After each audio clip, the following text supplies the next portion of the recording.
gaskiya sai dai kawai halaka ta sana'a daya da kuke yi watakila za ku haɗu wata rana ma ku yi waka daya don na ga akwai wani haɗaka da ake na mawaka wanda kuke cewa featuring wanda ya ke wani featuring din wannan gaskiya Hamisu mutumi na ne sosai akwai duk sanda ma in ya shigo gari ko na je wurin da yake na kan kiran shi na jiya yake for long kenan but yanzu gaskiya duk da mun taɓa wannan bangaren bari mu yi magana akai mana waɗansu suna ganin cewa waɗansu fitattun mawakan ba sa yarda su yi haɗakan waka da waɗansu masu tasowa ya gaskiya lamarin yake ka taɓa tunkarar wani fitaccen mawaki za ku yi waka ya ɗan kyare ka ganin suna ganin kamar in suka yi haka za su ba wannan matashin dama shi ma duniya ta san shi saboda yanayi na shi wannan matsalar da ake samu ba wai ba a so bane ko ne abu to kun ce ba a so ko ba na so ko wani ba a so ina maganan akan zargi da ake ma waɗansu daga cikin stars din babu ba haka bane ka san normal yanayin harkar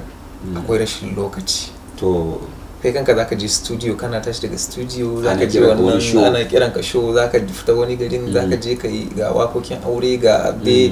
abubuwa da yawa sun yawa fine to yanzu zan iya baka lokaci cewa za mu yi aiki da kai ko za mu yi wakar da kai sai zo zamto kuma ba mu samu lokacin ba sai ka fara tunanin cewa kana man abin fine to wannan dalilin ne banda wannan babu ko kai kanka ai kafin ma ka zo nan ai sai da muka ta shan wahala gaskiya wata nawa muke ta bukin ɗinka gaskiya to mu je kuma still dai akan wannan bangaren na kamanni din kuma da yanda basira yake shi wannan dai an samu labari ko mun samu labarin kana da dangantaka da wani fitaccen mawaki wanda yake zaune a jihar Kaduna wato Lilin Baba ya gaskiya abu yake Lilin Baba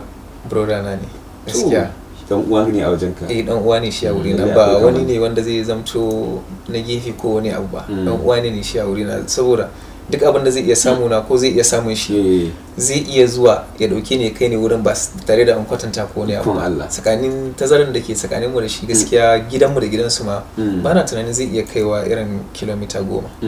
ba zai ma kai ba sai dai irin da 5-6 akwai imantaka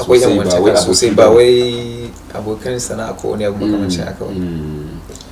to shin kana so ka ɗauki irin salo irin na Lilin Baba ne duk da mun ji waƙoƙinsa akwai wani irin salo